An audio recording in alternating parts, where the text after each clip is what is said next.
Chers collègues, dans mes précédentes vidéos, on m'a fait remarquer que je ne souriais pas assez. Donc voilà.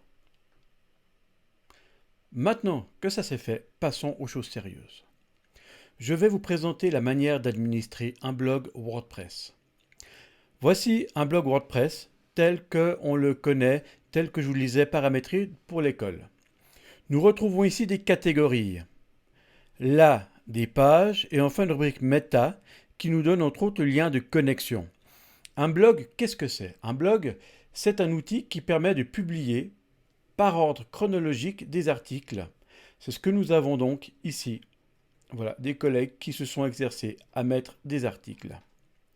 Un blog, c'est aussi un endroit qui a des pages statiques. Ces pages statiques, on va les retrouver ici. Ce sont des pages, par exemple, on va avoir des documents qui seront fixes et qui ne changeront pas avec le temps. Bien.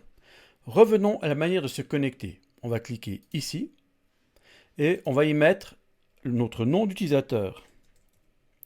Voilà, Gaston, notre mot de passe, sans se tromper évidemment. Voilà. Bien, nous sommes donc dans l'interface de rédaction et de gestion de notre blog. Nous avons ici toute une série d'articles. Dans ces articles, nous en voyons un qui est très intéressant. Il s'agit des utilisateurs. Je vais vous montrer tout de suite comment ajouter des utilisateurs à votre blog WordPress. Cela va vous servir pour inviter d'autres enseignants à venir publier. Prenons le cas par exemple d'un blog qui est réalisé par plusieurs enseignants à la fois. Pour ajouter un utilisateur, on va donc aller sur Utilisateur, Ajouter. On va lui donner un identifiant. Voilà. Une adresse de messagerie.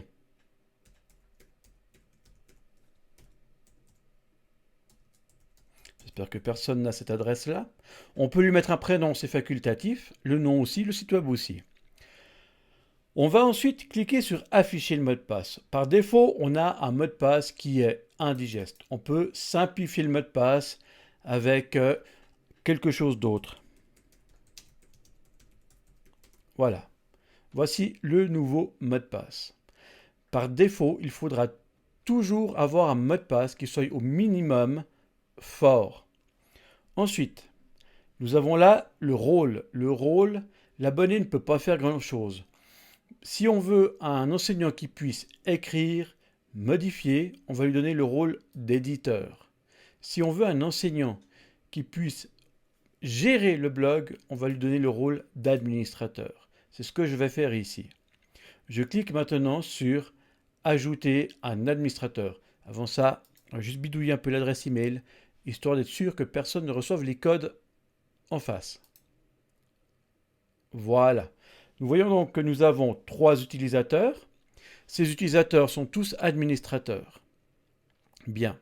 Regardons maintenant les catégories. Les catégories, on va les trouver sous articles. À quoi servent ces catégories? Ici.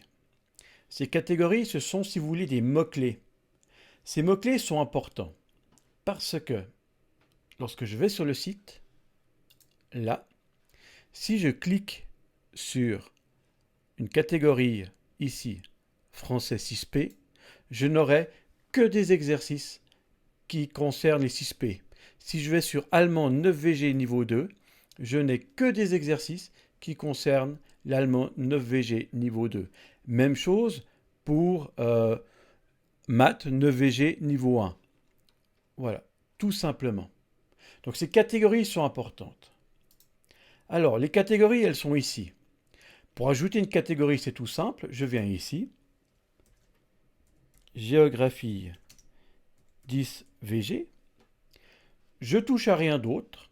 Je fais ajouter ma catégorie et ma catégorie va se retrouver dans la liste ici. Elle est là pour être précis. Voilà pour les paramètres de base de votre blog. Le prochain tutoriel vous montrera comment créer un article, lui mettre une ou plusieurs catégories et le publier.